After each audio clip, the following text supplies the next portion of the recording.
ఈరోజు స్కూల్స్లో మొత్తం ప్రక్షాళన చేసి ఫేషియల్ రికగ్నైజేషన్ సిస్టమ్ తీసుకొచ్చి టీచర్లను పిల్లల్ని సమన్వయం చేసుకొని ముందుకెళ్తున్నాం.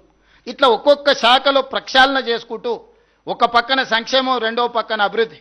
మోడీ గారు ఇచ్చినా ఇవ్వకపోయినా మూసీ రివర్ ఫ్రంట్ ఈరోజు మనం కట్టుకుంటున్నాం. మెట్రో సహకరించినా సహకరించకపోయినా మనం విస్తరణ చేసుకుంటున్నాం. రీజనల్ రింగ్ రోడ్ మీరు ఇస్తే ఇచ్చిండ్రు, లేకపోతే లేదు అని మనం నిర్మాణం చేసుకోవడానికి సన్నాహకాలు ఏర్పాటు చేసినాం.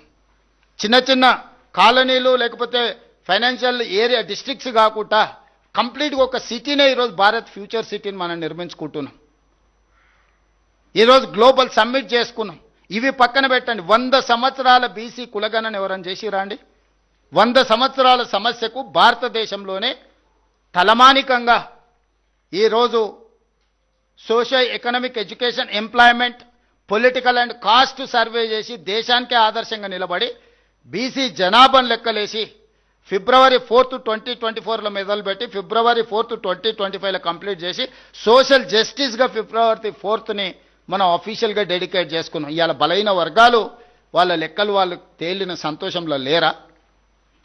మాదిగా ఉపకులాల వర్గీకరణ 40 సంవత్సరాల నుంచి రావణ కాష్టంగా మండుతుంటే దేశంలోనే మొట్టమొదటి రాష్ట్రంగా వర్గీకరణ సమస్యకు శాశ్వత పరిష్కారం చూపిస్తే ఈరోజు బుడగ జంగాల నుంచి అత్యంత వెనుకబడిన మాదిగా ఉపకులాలు ఈరోజు డాక్టర్లుగా, ఇంజనీర్లుగా, ఈరోజు గ్రూప్ 1 ఆఫీసర్లుగా సెలెక్ట్ అయినరు.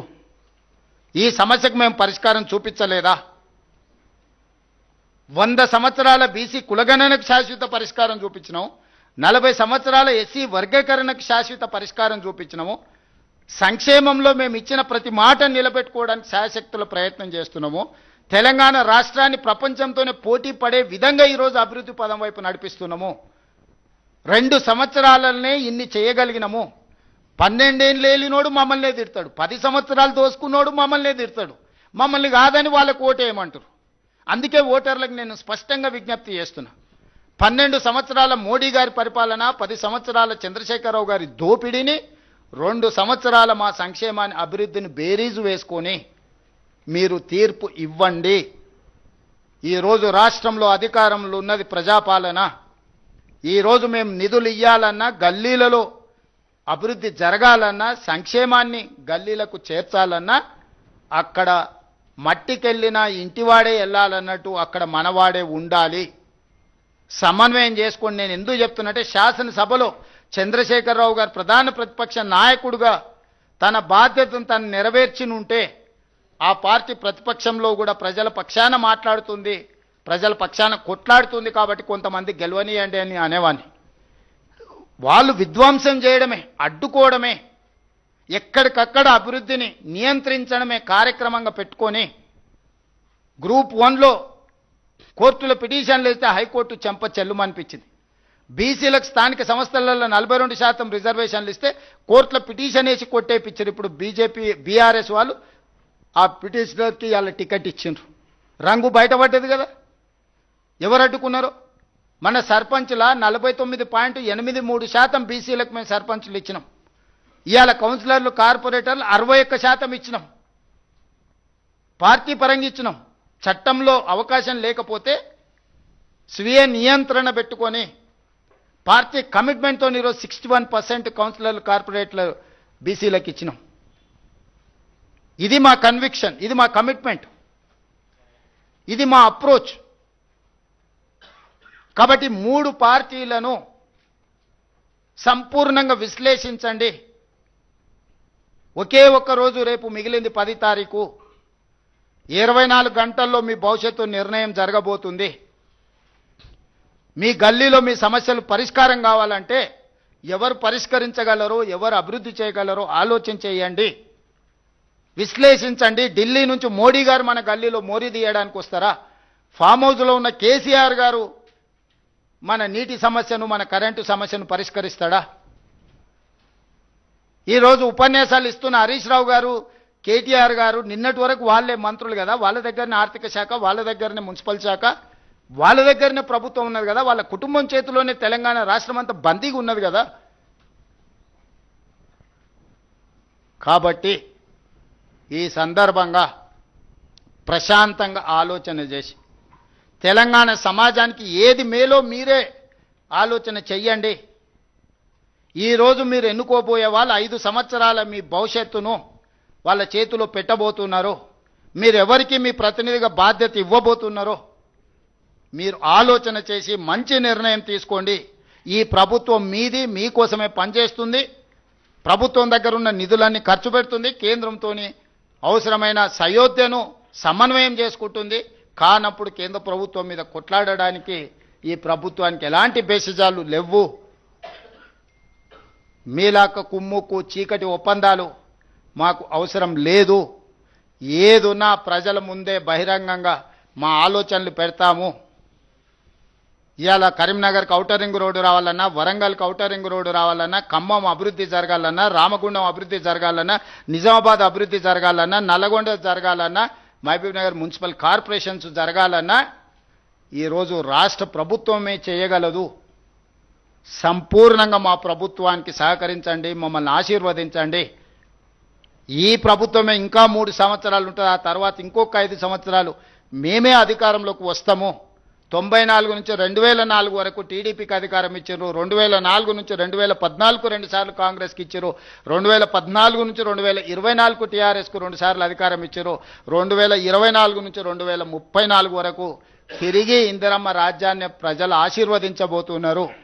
కాబట్టి చిన్న చిన్న భావోద్వేగాలతో ఆలోచన చేసి ఇతరులకు ఓటు వేయకండి. దానివల్ల ప్రయోజనం ఉండదు. ఈ ప్రభుత్వాన్ని ఆశీర్వదించండి. అభివృద్ధి చేసే బాధ్యత నేను తీసుకుంటా. ముఖ్యమంత్రినే కాదు, మున్సిపల్ మంత్రిని కూడా నేనే. కాబట్టి ఈచ్ మున్సిపాలిటీకి ఒక కాంప్రహెన్సివ్ మాస్టర్ ప్లాన్ తయారు చేస్తా. ఈచ్ మున్సిపల్ కార్పొరేషన్కి ఒక కాంప్రహెన్సివ్ మాస్టర్ ప్లాన్ చేస్తాను. నేనే స్వయంగా పర్యవేక్షించి మీ ప్రాంతాన్ని అభివృద్ధి చేస్తా. మీ నీటి సమస్యను, మీ మురుగునీటి సమస్యను, మీ కరెంటు సమస్యను, మీ రోడ్ల సమస్యను వీటన్నిటిని పరిష్కరిస్తా. మీకు సంక్షేమాన్ని అమలు చేస్తా. మీకు ఇందిరమ్మ ఇండ్లు మంజూరు చేస్తా. ఇవన్నీ చేసే బాధ్యత నేనే తీసుకుంటా. ముఖ్యమంత్రిగా, మున్సిపల్ మంత్రిగా తెలంగాణ ప్రజల్ని నిండు మనసుతో ఆశీర్వదించాల్సిందిగా కోరుకుంటూ మీ అందరి దగ్గర సెలవు తీసుకుంటున్నా. ఉన్నట్టే ఉన్నది. సురేష్, నువ్వేం టెన్షన్ తీసుకోకు. ఈ దేశానికి ప్రధానమంత్రి బడాబాయ్, ప్రతి ముఖ్యమంత్రి ఆయనకు చోటాబాయ్. మీరే లే మనం ప్రోటోకాల్స్. నువ్వు జర్నలిస్ట్వి, నిన్ను ఏడ కల్పించినా పలకరిస్తా. ఎందుకు పలకరియను? నువ్వు టీ న్యూస్ ప్రతినిధి అయినా నీ ఫేస్లో కేసీఆర్ను చూడను కదా, జర్నలిస్టునే చూస్తా కదా. సేమ్ ప్రధానమంత్రి కూడా, మోడీ గారు ప్రధానమంత్రి కాబట్టి అతను బడాబాయ్ అందరు ముఖ్యమంత్రులకు. బిగ్ బ్రదర్ అంటారు ఇంగ్లీష్లో. ఇక నాకు వచ్చిన భాషలో హిందీలో చెప్పిన. మీ సార్ అంత ఇంగ్లీష్ నాకు రాదు.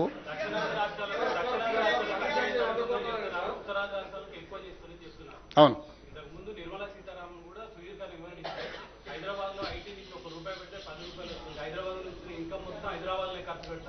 లేదా తెలంగాణ జిల్లాలో పెడతారా?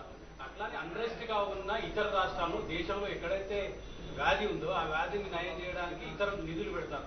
కానీ మీరు పెట్టిన రూపాయి మీకే రావాలనుకుంటే స్వార్థమా కదా? ఇప్పుడు స్వార్థం అనే దాంట్లో కూడా ఒక విచక్షణ ఉంది. నేను అందుకే చెప్పిన, మీరు డెవల్యూషన్ ప్రకారం ఇచ్చేది వేరు, మీరు స్పెషల్ ప్యాకేజీలు, స్పెషల్ ప్రాజెక్ట్స్ ఇచ్చేది వేరు. రేపు రీజనల్ రింగ్ రోడ్ ఇస్తే ఇంకా ఆదాయం పెరుగుతుంది, మెట్రో రైలు ఇస్తే ఇంకా ఆదాయం పెరుగుతుంది, ఇంకా మనకు వరంగల్, ఆదిలాబాద్ ఎయిర్పోర్ట్లు ఇస్తే ఇంకా ఆదాయం పెరుగుతుంది. కేంద్రానికి తిరిగి పన్నులు చెల్లిస్తాం కదా. ఇండస్ట్రియల్ పార్కులు ఇస్తే, సెమీ కండక్టర్ తెలంగాణకి ఇస్తే కేంద్రానికి ఆదాయం పెరుగుతుంది కదా. అక్కడెందుకు వివక్ష చూపిస్తుండ్రు? Yes, I do agree. కానీ క్రమశిక్షణ పాటించిన రాష్ట్రాలను మీరు శిక్షించకూడదు. ఫ్యామిలీ ప్లానింగ్ అనేది కేంద్ర ప్రభుత్వం యొక్క విధానం. దాన్ని మనం క్రమశిక్షణతో అమలు చేసినందు మమ్మల్ని శిక్షించకూడదు. అందుకే నీతి ఆయోగ్ మీటింగ్లో నేనేం చెప్పినా, సుప్రీంకోర్టు ఏం అబ్జర్వేషన్ ఇచ్చింది? 50% మెరిట్, 50% డిజబిలిటీ. 50% డిజబిలిటీ మీద నిర్ణయించండి, 50% మెరిట్ మీద నిర్ణయించండి అని సుప్రీంకోర్టు జడ్జిమెంట్లు ఇస్తుందా? Including political reservation, including education reservation, including employment reservation. Same thing, క్రమశిక్షణతో నిధులను, పన్నులు చెల్లిస్తున్న వాళ్లకు 50% విధానం తీసుకోండి. డిజబిలిటీని 50% తీసుకోండి. మొత్తం డిజబిలిటీ తీసుకుంటే మరి క్రమశిక్షణతో ఉన్నోని నువ్వు శిక్షిస్తే మనం ఎందుకుంటాం? వాళ్ళకు 300 200% 300% ఇస్తున్నావు. 42% గురించి ఆలోచన చేస్తున్నావు. ఇప్పుడు మున్సిపల్ ఎన్నికలు, ఇక తిట్లకు ప్రజలు ఆల్రెడీ సమాధానం చెప్పారు, సమాధి కట్టారు కదా. ఆ? ఇక అట్లేం లేదు, అందరూ అంతే, ఏ గల్లీకి ఆ గల్లీ నిర్ణయం అయింది. రాహుల్